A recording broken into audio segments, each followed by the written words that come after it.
చూడండి ఫ్రెండ్స్, 2 ఇంచులు మాత్రమే ఉన్నాయండి బనానా.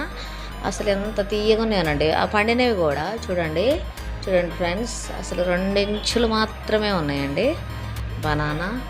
అసలు భలే క్యూట్గా ఉన్నాయండి, ముద్దు ముద్దుగా క్యూట్గా బాగున్నాయి కదా. చూడండి ఫ్రెండ్స్.